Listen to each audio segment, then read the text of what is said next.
Ce balado est propulsé par le Scandinave Spa Mont-Tremblant, le spa thermal des aventuriers, fier partenaire exclusif de Miracle, la grande retraite.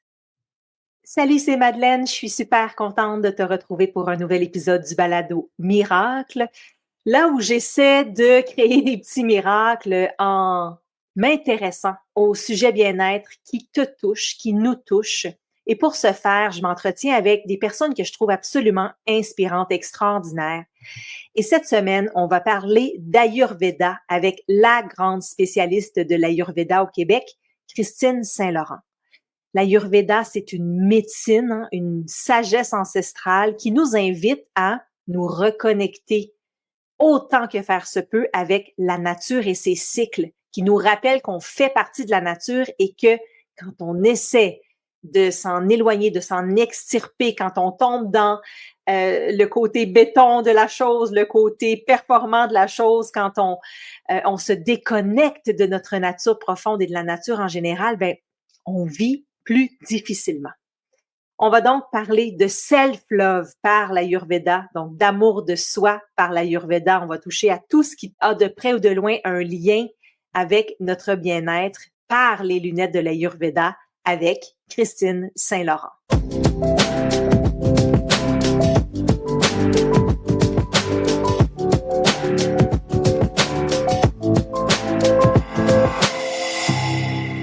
Ah, Christine, que je suis contente de te parler aujourd'hui. Merci d'être là. Merci de m'avoir invitée, Madeleine, vraiment. On est au printemps.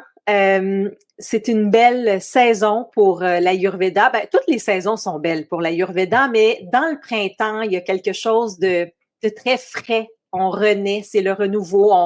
On sort de notre période plus kapha, plus hivernale. Parle-moi de ce que c'est l'Ayurveda pour toi. Comment peut-être c'est arrivé dans ta vie, puis ce que ça fait pour toi dans ta vie. Et ensuite, on va pouvoir indiquer aux gens comment l'appliquer dans la leur. Ouais. Et c'est une sagesse extrêmement puissante, hein. Puis plus on la découvre, plus moi je la découvre, puis j'apprends encore, hein, même si j'ai écrit 2 livres, près de 1000 pages, référencé, des années de recherche, j'en découvre encore. Alors, c'est une médecine qui va vraiment... En fait, c'est l'ancêtre de la santé globale, la médecine intégrative. C'est vraiment un amalgame de la phytothérapie, la santé par les plantes, de la méditation, du yoga, de l'art de vivre qui nous ramène les 2 pieds dans la nature, dans les éléments. L'humain a eu tendance à se dénaturaliser, de bâtir des grandes cités, des villes avec du béton, des centres d'achat où est-ce que dès qu'on entre, on a juste le goût de mourir quasiment parce que il y a plus en tout cas, dans mon énergie, moi, si je rentre dans un centre d'achat de béton, je sors de là fatiguée. Là, tu réalises on est ailleurs, on s'est vraiment déconnecté massivement.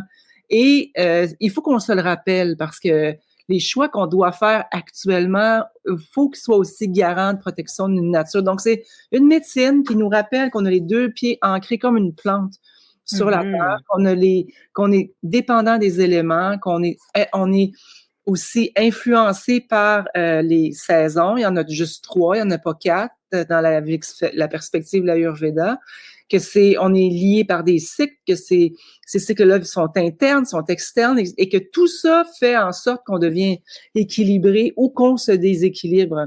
Et Ayurveda, pour celles qui découvrent, puis je vous le dis, vous allez tomber en amour, là, c'est sûr que dès qu'on ouvre la porte de ça, on peut pas faire autrement, faire comme oh, puis on pleure. Il y en a qui pleurent, qui font comme mon Dieu, on dirait que mon âme avait tellement envie d'entendre ça. Donc Ayurveda veut dire sagesse, sagesse de la vie ou art. Moi je le traduis par art de vivre ou sagesse ancestrale. Donc c'est vraiment, et ça provient de l'Asie, du continent asiatique, vieux de 5000 ans à peu près, comme la médecine chinoise. Et il faut se rappeler que dans ce temps-là, il n'y avait pas de frontières, il n'y avait pas... donc, ça s'étendait de l'Inde. Tu sais, on dit souvent que l'Ayurveda vient de l'Inde. Non, parce que c'est beaucoup plus large que ça. Vietnam, Pakistan, c'était un grand continent où les plantes et où l'art de vivre et où la médecine qui est super sage était là. Et il y a eu probablement une différence entre la médecine chinoise et la médecine ayurvédique, mais il y a des grandes similarités. Tout ça basé dans la nature, qui nous rappelle qu'on est lié dans le corps, dans le cœur, dans l'esprit, dans tout ça, puis qu'on est vraiment un tout, beaucoup plus qu'un corps physique avec un cerveau qui marche, puis qui va pour travailler, puis avoir de l'argent pour prendre sa retraite, puis finir avec un Winnebago. Je sais pas. Je pense qu'on est vraiment... on est plus que ça. On est beaucoup plus que ça. Oui. Incluant le Winnebago, c'est parfait pour des vacances. Mais ce que je veux dire, c'est qu'on est vraiment plus large que ça. Et c'est l'histoire d'une vie qui est de reconnecter avec cette nature, cette essence plus profonde, là. Ah, t'as tellement raison. On s'est urbanisé, on s'est déconnecté de la nature. On vit beaucoup, beaucoup de stress, de l'anxiété. On essaie de performer. Puis tu sais, quand on se retrouve en nature, en forêt, on se dit « Ah, ça me fait tellement du bien! » mais on repart, tu sais. Oui. C'est comme si on a oublié qu'on est aussi, on fait vraiment partie de la nature. On est un animal. On fait partie de cette nature-là, puis on est comme déraciné pour mettre, comme tu dis, dans le béton. Puis on se sent pas bien. Quand on commence à faire « Attends un peu, oui, je suis fatiguée en novembre, mais c'est parce qu'il y a moins de lumière, c'est connecté à la nature. Oui, je sens un renouveau au printemps, c'est en lien avec la nature, mais on dirait qu'on a oublié ça. Oui, et c'est important de se le rappeler parce que même dans nos cycles de vie, c'est lié avec les éléments puis la nature aussi. Oui. Si on vient au monde, on vient avec des éléments qui sont plus présents. Un bébé, c'est joufflu, ça a de l'eau et de la terre. Je veux dire, une flexibilité là qui... Alors, ils se lèvent le matin, ils sont pas fripés, eux autres, hein, 1 an, 2 ans, 3 ans, c'est tout, hein, des belles grosses joues, des belles grosses cuisses. Ben, il y a beaucoup d'eau et de terre qui protègent le corps pour que si on tombe, ben, on puisse se protéger. Après ça, on arrive dans le temps de vie où il y a plus de feu, on est dans l'action, dans la compétition, on se détermine, on tombe en amour, on se sépare, on apprend une sexualité. On est dans un temps de vie de feu où on est en transformation, où on prend les premiers éléments pour les transformer. Puis après ça, on arrive à 40-50, ce qui est mon cas maintenant. J'arrive à 50 ans, puis je le vois, les choix sont plus les mêmes, tu n'as plus le goût de performer autant, tu te compares presque plus, puis tu souhaites que tu veux plus te comparer. Dans le fond, ça change et on est en constant changement, puis de pas comprendre ça vient nous amener à nous débalancer. Ça nous amène à perdre pied, à perdre le nord, à perdre notre étoile du Nord. On sait plus on sert à quoi, on s'en va où, parce qu'on n'a pas compris qu'on est vraiment lié à cette nature-là, puis que c'est dans nos cycles de vie même, et dans nos cycles menstruels, le femme aussi. Tout ça, c'est tout ensemble. C'est beau. Mais moi, j'ai été infirmière pendant tellement longtemps. J'ai plus de 35 ans d'expérience dans le milieu de la, entre guillemets, santé. Mais depuis ce temps-là, je suis devenue herboriste, dans le milieu de l'Ayurveda, dans la santé naturelle, en santé holistique. Ben, comme infirmière, on ne l'apprenait pas, ça. On l'apprenait plus, ça. Et au départ, c'était vraiment la racine de soigner les corps et les âmes avec les infirmières, les premières infirmières qui sont arrivées ici, avec la nature, avec les plantes, et à comprendre qu'on fait partie de la nature aussi. C'est intéressant. La base de l'Ayurveda, l'Ayurveda, en fait, est basée sur les doshas. Peux-tu nous parler de ça pour les gens qui connaîtraient peut-être pas, parce que c'est vrai que quand on commence à comprendre un peu plus notre constitution, ben, on peut faire certains choix, notamment dans l'alimentation, par exemple. Oui, et c'est sûr que dans l'Ayurveda, c'est souvent lié au dosha. C'est notre signature. C'est un petit peu comme la Belle au bois dormant. Tu sais, les tantes passaient au-dessus du berceau, puis ils faisaient un petit peu de poussière d'étoiles, puis ils disaient, ah, toi, tu vas être jolie, tu vas être ceci, tu vas être cela. Mais l'univers a fait ça avec nous de façon différente. Il nous a mis un peu plus d'eau et de terre, ou un peu plus de vent, un peu plus d'espace. Et cette signature unique, c'est les doshas. Ça s'écrit D-O-S-H-A, qui est vraiment notre signature. Toi, Madeleine, tu as du feu. Tu es vraiment une femme d'action, tu es une leader, tu vas mettre des choses de l'avant, tu as beaucoup de feu. Même chose pour moi, il y a un côté feu, il y a vraiment un côté très, très fort d'avancer puis de changer les choses. Et quelqu'un qui va avoir plus de vent va être plus créatif, va être plus porté à peindre. Et toute cette signature-là qu'on porte vient déterminer la façon qu'on s'exprime, la façon qu'on réagit, les choix de vie de couple, les choix de conjoint, la façon qu'on élève nos enfants, la façon qu'on tolère le café ou le vin ou pas pantoute, tout ça va venir nous influencer. Cette signature-là, elle doit être comprise parce que si on la comprend pas, puis c'est ça que je trouve très intéressant, ça fait que déjà 15 ans que je suis dans le milieu de l'Ayurveda, couplé à l'herboristerie et au milieu de santé naturelle et santé conventionnelle. Il n'y a aucune médecine qui le détermine avec autant de sagesse et de précision qu'on est vraiment l'ultime. On est tous les éléments. En fait, on est de la terre à l'eau, au feu, à l'air et à l'espace. Les 5 éléments nous sont en nous aussi, pareil comme à l'extérieur de nous. Et ils influencent notre façon de digérer, la façon qu'on digère la salade, la façon qu'on a les mains froides, les pieds froids, la peau sèche, les cheveux secs, le stress, l'anxiété, l'insomnie. Tout ça va être régi par ces signatures-là. Ça, c'est intéressant. Et ça change dans la vie. Moi, j'étais une 100% Pitta, donc très, très feu dans la vingtaine, la trentaine. Et là, je le sens que premièrement, j'ai beaucoup plus de vent, j'ai beaucoup plus de vata, je suis plus... Puis, j'ai envie, comme tu dis, de laisser tomber, de me calmer, de mettre du kappa là-dedans, donc de ralentir, d'être moins justement dans la performance, dans la compétition, ça m'intéresse plus du tout. Tu sais, je sens aussi donc qu'avec les rythmes de la vie, notre dosha change, se réharmonise, s'équilibre de façon différente. Ben, en fait, il change. Quand on vient au monde, je parlais tantôt des enfants qui peuvent mettre leur pied en arrière de la tête, puis qui sont joufflus, puis qu'ils se lèvent le matin, tu te regardes dans le miroir. Moi, je l'ai eu en fin de semaine. J'avais mes 2 petits-fils, 2 ans, 3 ans. Ils sont beaux, mais ça n'a pas de bon sens. Ils se lèvent, ils sont pas fripés.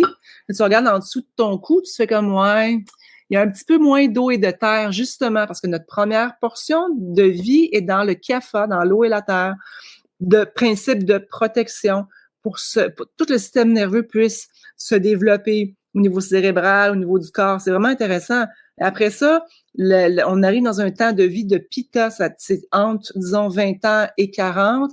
Là, on est dans l'action. Là, on est dans la transformation. Là, on est plus dans se définir, s'identifier, se créer une identité. Moi, si j'avais su à l'adolescence, tout ce que je sais là, mon Dieu, mon adolescence aurait été tellement plus le fun, Seigneur. Là, après ça, on arrive à 40 ans.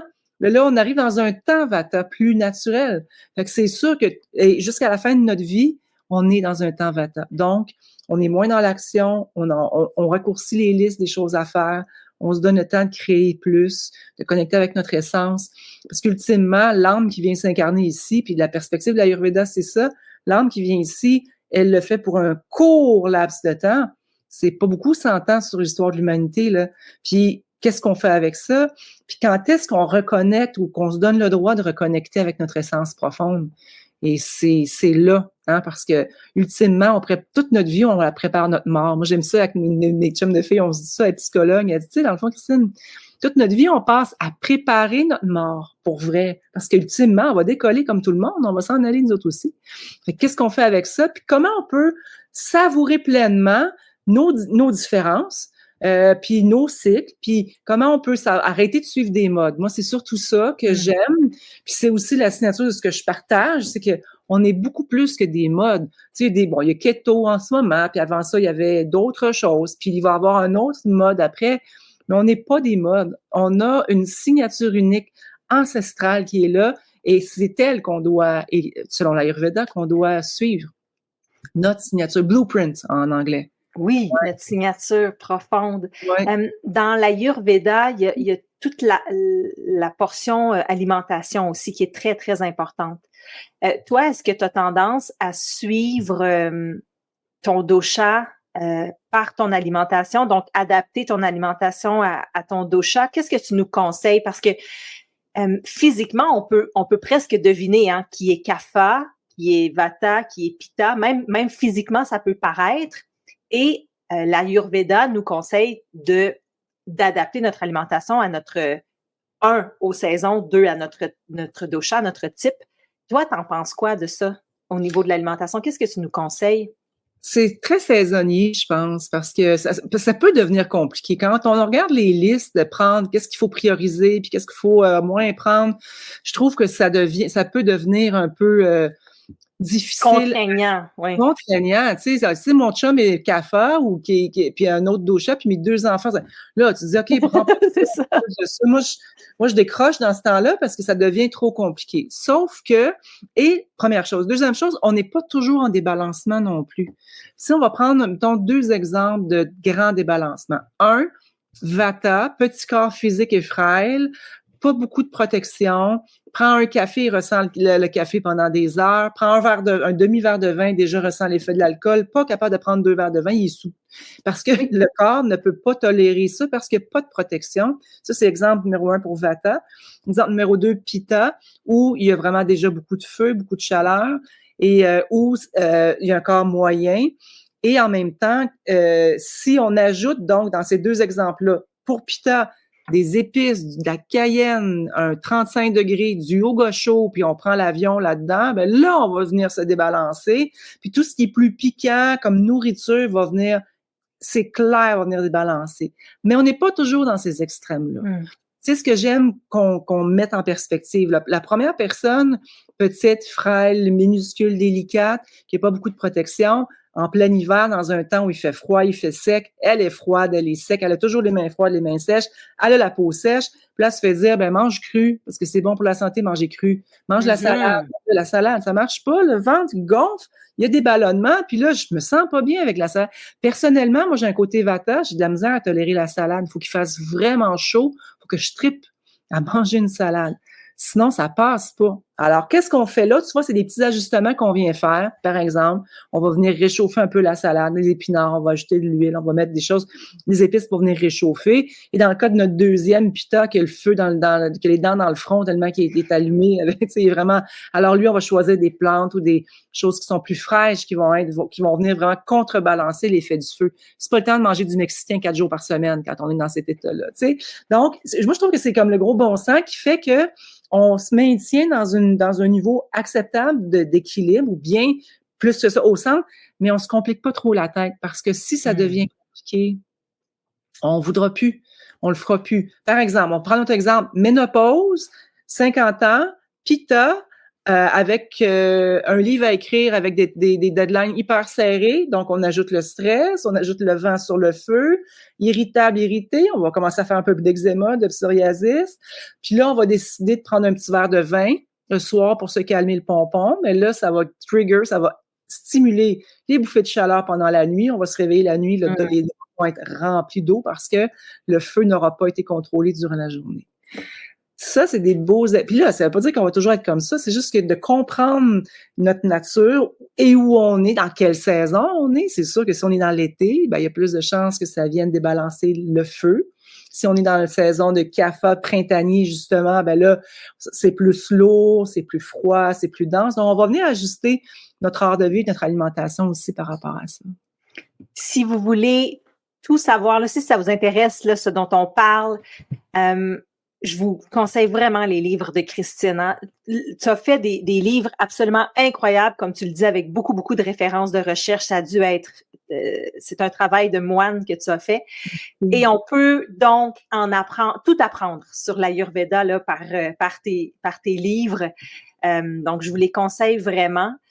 Puis d'ailleurs, le deuxième, tu es allé encore plus dans le côté féminité de l'Ayurveda. Pourquoi tu as choisi d'aller vers ça pour ton deuxième livre? Ça a été un accouchement tellement difficile en plus parce que la féminité, c'est un sujet qui est tellement large. Puis qui on est? Tu sais, moi, je me disais, j'ai un petit peu le syndrome de l'imposteur en disant, je suis qui, moi, pour écrire sur l'histoire de la femme? Il y a tellement de culture, d'histoire, là, tu commences par où puis tu finis par où? Ça a été, sérieusement, j'aurais pas pensé que ça aurait été aussi douloureux, mais les résultats, quand même, j'ai réussi à ramener des grands concepts ayurvédiques, sagesse ancestrale, contemporaine, hormonale avec l'Ayurveda pour nous amener tranquillement à comprendre que comme femme, on porte des cycles.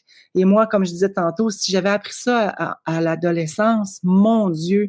Et j'ai été aussi... je l'ai pas dit souvent, je l'ai jamais dit publiquement nécessairement, mais j'étais abusée sexuellement quand j'étais jeune.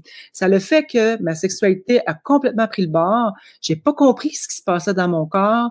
J'ai pas compris c'était quoi. Et cet exercice-là d'aller m'ancrer, puis on est plusieurs femmes. On porte l'histoire de nos grands-mères, on porte le tabou de la sexualité. On a toutes été abusées, soit physiquement, soit mentalement, soit spirituellement. Bref, on a tout un peu et moi, je voulais que ça rende service. que ça rende service aux ados, que ça rende service aux femmes qui l'ont été, parce qu'il y a quelque chose là-dedans qui est pur, dans le retour à la terre, de comprendre nos cycles, de comprendre à quel point c'est sacré, et de savoir aussi que l'humain sur la terre, grâce à la femme, c'est le véhicule. Si la femme est pas là, il n'y a pas d'humanité sur la terre. Fait qu'il y a comme tout un... Et puis là, toute l'approche en plus spirituelle, dans le sens où l'âme, tu sais, la connexion avec notre nature profondément féminine, intuitive, créatrice de vie, c'est puissant. On est bien plus que de 28 jours, puis de savoir que à 14 ans, il faut que tu prennes la pilule anticonceptionnelle, puis tu comprends rien de ton cycle menstruel. Moi, j'ai pris jusqu'à 14 sortes de pilules anticonceptionnelles qu'il me donnait pour réguler mon cycle. Et puis ce que ça a pris pour que mon cycle se régule, c'est que je déménage en campagne à l'âge de 35 ans, que là, j'avais plus de lumière artificielle, puis là, j'avais plus... Là, j'ai dit, mon Dieu, je suis en même temps que la pleine lune. Bing! Voilà. C'est tout. Fait que tout ça a amené à écrire un livre que je voulais vraiment qu'il soit puissant pour qu'on se réapproprie notre pouvoir de femme. Quand tu vas venir à Miracle, la grande retraite, au début du mois de juin, tu vas nous offrir un atelier sur le self-love et l'Ayurveda. Hein, parce que oui, l'Ayurveda, c'est vraiment prendre soin de soi avec tellement de douceur, de beauté, d'amour, beaucoup de self-love. D'ailleurs, dans les pratiques de self-love, je sais que tu es très forte sur tout ce qui est automassage puis les huiles. Toi, tu es derrière l'entreprise Inspirata. Tu as été dans les premières, sinon la première au Québec à nous offrir des huiles faites à partir de plantes puis aussi en lien avec les différents doshas. Ouais. Donc, parle-nous des bienfaits de l'automassage et comment on peut se self-lover par les huiles et l'automassage, puis combien c'est important. Puis la première, absolument, parce que ça n'existait pas du tout quand je l'ai commencé. Hein? Ah non, c'est clair.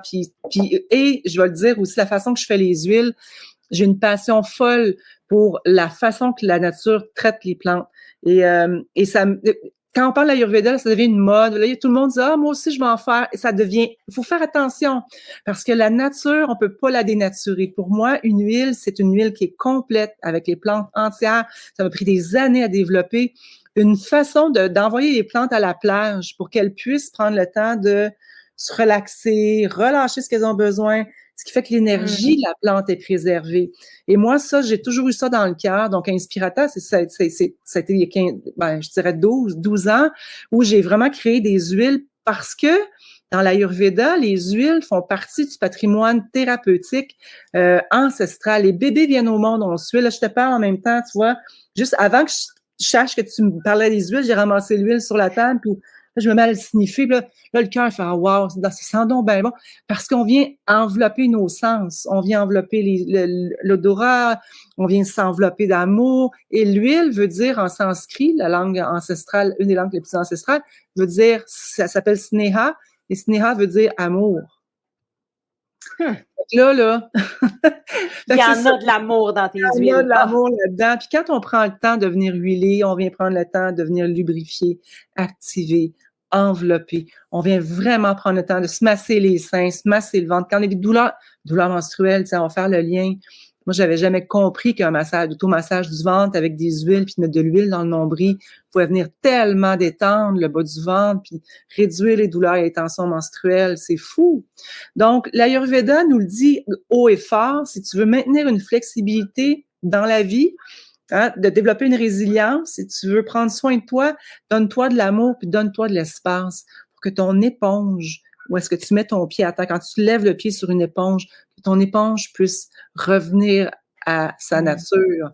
Nous, on a tendance en Occident à avoir le pied dans le fond, puis l'éponge, quand on enlève le pied, là, il est encore comme une galette de crêpes, puis l'amour qu'on se donne va nous permettre d'aller rechercher cet espace-là, cette vitalité-là. Et quand le corps a l'espace pour être ce qu'il a besoin d'être, il se régénère naturellement. Et les huiles font partie de ça aussi. Les huiles font partie de la nature humaine. Notre peau est fait d'huile. On vient nourrir, lubrifier, s'envelopper. Le self-love commence vraiment par l'abhyanga, qui est l'automassage. Puis en plus, on relâche l'ocytocine, ocytocine qui est l'hormone du bonheur, on vient travailler, c'est la contrebalance du stress, on vient se relaxer. Donc, des rituels mis en place pour s'aimer assez. Pour faire ça, ben, ça fait partie de ce que l'Ayurveda nous amène. Il y a un truc que tu avais donné déjà, que moi j'ai continué à faire, puis c'est l'automassage au niveau des aisselles. Tu sais, oui, tu parles des seins, mais dans les aisselles aussi, autour, là où il y a les glandes. Ça, c'est quelque chose que je fais avec tes huiles qui me fait, j'ai l'impression de permettre à ce qu'il y a à bouger, de se transporter dans mon corps, décongestionner, oui, c'est ça. Décongestionner le système lymphatique au niveau des seins, on le fait jamais assez. Puis je me prends tout le temps les seins devant une scène de 500 personnes. Je fais comme, ben là, venez masser parce que venez masser. Parce que c'est mal aimé, on s'en occupe pas, on se met un soutien-gorge, après ça, on prend notre douche, on se lave en dessous des bras, puis c'est fini. Puis si on est célibataire, ben les seins ils restent tout seuls, puis ils ont jamais d'attention. Fait que là, je dis souvent, reprenez possession de vos seins. C'est tellement important, c'est notre féminité, mais c'est aussi toute la circulation lymphatique. Et on peut faire beaucoup de prévention de stagnation, d'inflammation et de cancer du sein en automassant, en activant la circulation et l'équilibre naturel du corps et la propension naturelle du corps à se rééquilibrer. Ouais. Il y a ton huile défripante aussi pour le visage. Je veux juste dire aux gens que si ils vont sur ton site, qu'ils mettent ça dans leur panier, huile défripante pour le visage, ça fait plusieurs années que je l'utilise, vraiment longtemps. Elle est extraordinaire, ça sent tellement bon. Alors, là, tu vois, c'est une nouvelle étiquette et là, dans ce lot-là, la fleur d'oranger est extrêmement présente. Puis, c'est drôle parce que là, c'est la nature encore une fois. Les gens écrivent, disent, ça sent pas pareil comme le premier. Quand on laisse la nature faire la job, c'est pas des extraits de laboratoire, c'est pas constant, c'est pas des fragrances. Moi, j'aime ça beaucoup, jouer là-dedans, parce que c'est naturel. On est tellement habitué à avoir des bananes jaunes qui sont toutes pareilles, des tomates rouges qui sont toutes pareilles, et on s'empêche de vivre tellement de choses parce que, justement, c'est créé de façon industrielle. Mes huiles, ce sera pas ça. Ça va changer de l'eau en l'eau parce que la plante va venir donner ce qu'elle a à donner là-dedans. Et moi, ça, je trouve que c'est d'aimer la nature. C'est self-lover la nature aussi que de faire ça. Dans le self-love, je veux parler du sommeil avec toi parce que ça part beaucoup de bien dormir, bien fonctionner, tu sais. Qu'est-ce que l'Ayurveda nous enseigne sur le sommeil ou quels sont les trucs ou peut-être les rituels qu'on peut utiliser pour avoir un meilleur sommeil? Ah, c'est important parce qu'on sait que si on dort pas bien, ou si on dort moins bien, ou si on se réveille, puis on se réveille le matin avec un manque de sommeil ou un sommeil agité, on n'aura pas les mêmes lunettes pour faire face aux défis de la vie. On sait combien d'invitations on reçoit par jour pour glisser vers ce qui va moins bien, ce qui peut moins bien aller. Un sommeil, ça joue un rôle clé. Et en plus, on n'est pas, d'ailleurs, dans mon deuxième livre, je dis l'humain n'est pas un hibou. Un hibou n'est pas un humain, c'est signé Mère Nature. On n'est pas un hibou. On n'est pas fait pour être là. On est fait pour se coucher en même temps que le soleil et on est fait pour se lever en même temps. Ça, c'est notre nature humaine profonde. Maintenant, dans le monde dans lequel on vit, ça vient bousiller l'ensemble des trucs avec les écrans, avec le stress, avec le cortisol, avec le pied dans le tapis, justement, avec l'éponge qui est écrasée en dessous du pied. Tout ça fait que ça l'influence. Donc, c'est pas juste de se coucher. On vit dans un stress en surstimulation surrénale avec du cortisol, puis on s'attend à dormir dans les bras de Morphée dès qu'on met la couverture en dessous du cou. Donc, il y a vraiment des rituels à mettre en place. L'automassage en fait partie. L'automassage, c'est un des premiers trucs. Pourquoi? Parce que j'ai parlé de cytocine tantôt, hein. C'est une hormone que l'on produit nous-mêmes. S'il y avait une compagnie X qui pouvait mettre dans une ampoule l'ocytocine, tout le monde courait aller le chercher. Mais en même temps, tant mieux, ils peuvent pas le faire parce qu'on la génère naturellement. Comment? En se donnant des câlins, en se massant les seins, en se massant le ventre. et en s'automassant. Et ça, c'est un allié incroyable parce que c'est la clé qui va contrebalancer le cortisol.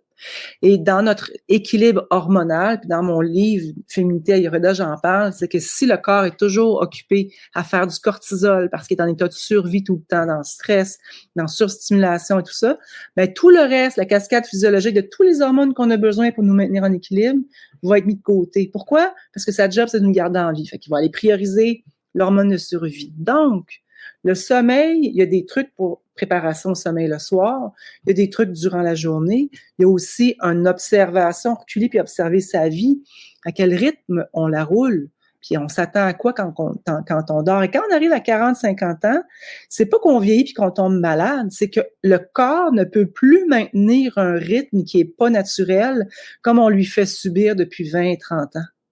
Et donc, il y a une grande sagesse ayurvédique, c'est observe ta vie, observe ce que tu lui mets ou ce que tu fais subir, en guillemets, épure et rechoisis pour finalement arriver et te permettre de te déposer. Méditation fait partie des rituels incroyables, les pranayamas. La respiration fait partie de ça aussi, les huiles, l'alimentation, la musique, les sons, les sens, tout ça entre en ligne de compte. Merci tellement, Christine. C'est vraiment inspirant. J'ai hâte de te revoir à Tremblant au début de l'été. Puis j'invite vraiment les gens à venir faire ton atelier. C'est extraordinaire. Puis j'espère que tu vas nous apporter des huiles là, qu'on va pouvoir se procurer, sentir, expérimenter. Oui, absolument. Enfin, je pensais, je me disais, il faut que je les fasse sentir. Il faut qu'on va en avoir, on va le faire passer dans la salle, on va venir en sentir et toucher vraiment. Oui, absolument. Ah, merci beaucoup. Tu es très, très inspirante. Ça me calme de parler. Ça me fait vraiment beaucoup de bien. Merci pour ton temps. Merci à toi. Et à vous tous, chères auditrices, auditeurs, je vous souhaite une super belle semaine. À très bientôt. Bye bye. T'as aimé cet épisode du balado? Joins-toi à moi, joins-toi à nous lors de l'événement bien-être numéro 1 au Québec, Miracle, la grande retraite. Ça se passe du 31 mai au 2 juin prochain et tu vas pouvoir rencontrer les invités experts les plus intéressants du moment qui vont aborder tous les sujets que tu aimes. Yoga et méditation, auto-hypnose, alimentation et santé mentale, tantra, hormones au féminin, psychologie, reiki, breathwork, ayurveda, relations de couple et tellement plus. Pour tout savoir, c'est le retraite-miracle.com. Je t'attends!